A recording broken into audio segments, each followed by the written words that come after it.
Press conference. जी हाँ, हमने आज जो है आदियोगी चैरिटेबल ट्रस्ट के अंतर्गत एक पत्र लिखा हुआ है भारत के प्रधानमंत्री श्री नरेंद्र मोदी जी को कि 2024 में जो सरकार बना है भारत में और जो पार्लियामेंट है उस पार्लियामेंट में बैठने वाले जो मेंबर ऑफ पार्लियामेंट हैं, सांसद हैं और राज्यसभा में बैठने वाले राज्यसभा मेंबर हैं या हर स्टेट में जो एमएलए, एमएलसी, मंत्री, मिनिस्टर और गवर्नर या उप गवर्नर जो भी है, उन सभी को भारत के प्रधानमंत्री श्री नरेंद्र मोदी जी से आग्रह करते इस पत्र के माध्यम से कि आप उस पार्लियामेंट में, उस सांसद भवन में एक प्रस्ताव रखें कि जो एमपी या मिनिस्टर जीत करके आज सरकार में बैठा है, भारत देश को आगे बढ़ाने का कार्य कर रहा है। भारत में की तापमान बढ़ता ही जा रहा है, गर्मी का हालत बहुत ही बुरा है और लोग मर रहे हैं और लोगों की एसी भी सड़ रहे हैं, ट्रांसफार्मर भी फट रहे हैं, बहुत ही विडंबना हो रही है और जम्मू कश्मीर की तापमान 48 डिग्री क्रॉस कर रहा है।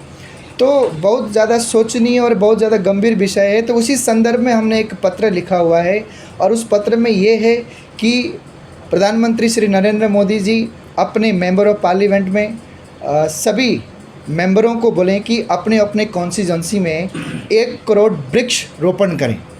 1 करोड़ अगर वृक्षारोपण हो, एक मेंबर ऑफ पार्लियामेंट यानी कि एक सांसद अगर 1 करोड़ वृक्ष लगाता है तो टोटल 543 सांसद हैं और 543 यानी कि 500-550 करोड़ वृक्ष भारत में लगेगा।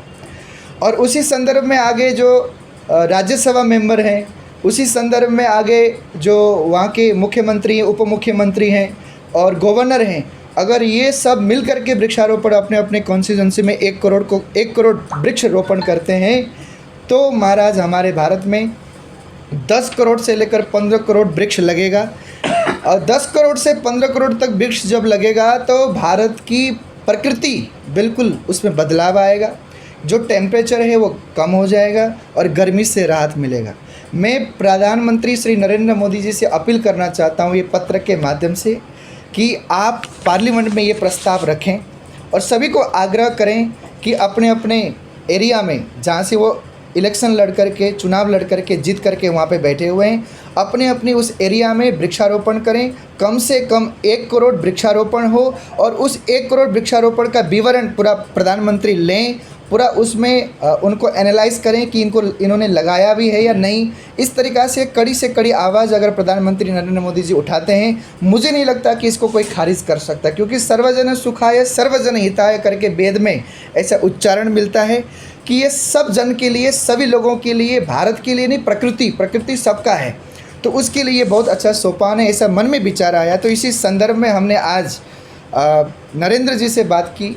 इसी संदर्भ में राजीव जी और हमारे सुभाष जी और भी हमारे बीच चंदन जी और भी साथी हमारे साथ में हैं।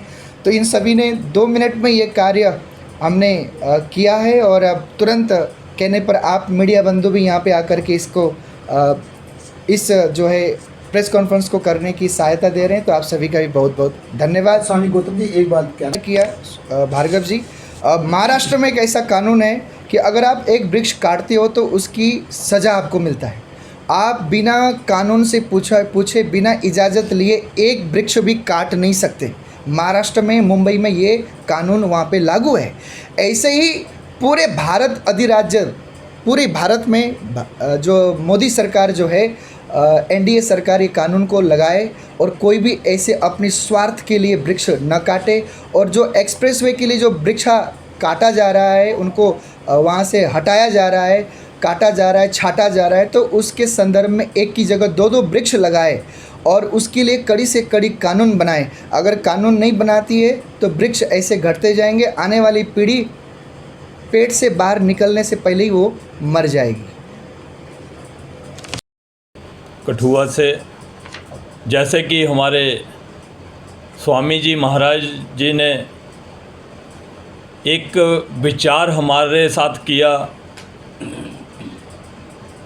और उस विचार पे मैंने इनका लेटर पढ़ा, बड़ा अच्छा लगा। जो कि कठुआ के अंदर हमारे स्वामी जी महाराज, गौतम जी महाराज इतने बड़े बड़े निर्णय और इतना सोच पूरे देश के लिए रख रहे हैं, हमने कहा हम भी आपका पूरा सहयोग करेंगे। मैं सबसे पहले नरेंद्र भाई मोदी जी को मुबारक देता हूँ कि जो अभी सरकार एनडीए सरकार बनी और बहुत अच्छा कार्य, पिछले दिनों भी अच्छा कार्य किया और आज के दिन भी अच्छा ही कार्य करेंगे। ये जो सुझाव है बहुत अच्छा सुझाव है, पेड़ लगाना, जैसे कि कन्याकुमारी से लेकर कश्मीर तक हाईवे बन रहा है और 300 फुट हाईवे हमारे लोगों के लिए ही बन रहा है और वहाँ पे जो पेड़ लगाएंगे वो उखाड़ेंगे, काटेंगे और जहाँ से ये मिट्टी उखाड़ रहे हैं वहाँ पे भी जंगल ख़त्म कर रहे हैं। और जंगल ख़त्म करने के बावजूद इस साल हमारे कठुआ डिस्ट्रिक्ट, जम्मू में, उधमपुर में और कश्मीर में भी इस बार 42 टेम्परेचर रहा और कठुआ में 48 क्रॉस कर रहा था। अगर ये कदम जल्द से जल्द ना उठाया गया तो आने वाले समय में बहुत नुकसान होगा और उसका कंट्रोल करना मुश्किल हो जाएगा। इसलिए हम सुझाव देते हैं हम एनडीए सरकार को कि जल्दी से जल्दी, अभी बरसात शुरू होने वाली है और सभी को निर्देश दें, मंत्रियों को, संतरियों को, सभी को निर्देश दें कि यहाँ पे पेड़ लगाए जाएं और जो जंगल काट रहे हैं उन पे पाबंदी लगाई जाए। और हमारा जो कठुआ शहर है, जम्मू कश्मीर जो बॉर्डर पे लखनपुर पड़ता है और लखनपुर के अंदर जो हमारे डिप्टी कमिश्नर कठुआ, इन्होंने प्रबंध किया अमरनाथ यात्रा का, बहुत अच्छा प्रबंध कर रहे हैं। और सबसे नालायकी एक बात की है कि यहाँ पे पावर कट जो है वो बंद नहीं हो रहा और इतनी बड़ी बड़ी इंडस्ट्रियाँ यहाँ पे लगवा रहे हैं, लेकिन इनके पास पावर अभी तक पूरा कंट्रोल में नहीं हुआ। और आने वाले समय में ये स्मार्ट मीटर लगवाने जा रहे हैं और ऐसा ना हो, सबसे पहले पावर का जो कट है ये ख़त्म करें। और जो अमरनाथ यात्रा के दौरान लखनपुर के अंदर जो वेटनरी हॉस्पिटल है, 29 तारीख को यात्रा शुरू होगी, इससे पहले कि वहाँ पे वेटनरी हॉस्पिटल में जो गाय कश्मीर के अंदर बेची जा रही हैं उसको जल्द से जल्द बंद किया जाए। और हमारी जो यात्रा है नेशनल हाईवे पे जो भी खड्डे वगैरह जो डाले हुए हैं उनको भरा जाए इमीडिएटली। पिछले दिनों हमारे सरकार यहाँ पे आई थी, उन्होंने कहा कि हम जल्दी से जल्दी इसका करेंगे। और लखनपुर के अंदर अभी भी गंदगी वहीं की वहीं है, गाड़ियाँ रोड पे लगी हुई हैं और यात्रा शुरू होने वाली है।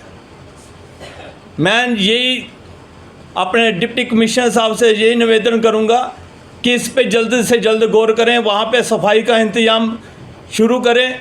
और हमारा कठुआ सिटी, यहाँ पे बहुत बड़ी डंपर गाड़ियाँ जो हैं सिटी के बीच में से निकल रही हैं और सिटी के बीच में से जब निकलती हैं तो इनको छोटी मोटी गाड़ी इनको दिखाई नहीं देती। जैसे कि आज गौ हत्या होगी, रॉन्ग साइड से डंपर जा रहा है और इतने बड़े लोड हुए डंपर जा रहे हैं। मैं एसपी साहब से निवेदन करूंगा कि कठुआ के अंदर नो एंट्री होनी चाहिए सुबह 8 बजे से लेकर रात को 8 बजे तक। ये डंपर वगैरह नहीं चलना चाहिए। रात को 8 बजे के बाद जिसने भी डंपर निकालना है सिटी में से, लोड कैरियर जो भी गाड़ी है वो 8 बजे के बाद निकाले। इतना ही कहते हुए मैं अपने स्वामी जी महाराज का धन्यवाद करता हूँ जिन्होंने समय निकाल के यहाँ पर आए और हमें बताया कि ऐसे वृक्ष लगवाने चाहिए। हम एनडीए सरकार से भी निवेदन करेंगे और ख़ुद भी हम जितने भी हमारे कार्यकर्ता हैं, हमारे जितने भी साथी हैं, भाई बहन जितने भी हैं, उनको भी बोलेंगे कि एक एक दो दो पेड़ सभी लगाएं। धन्यवाद।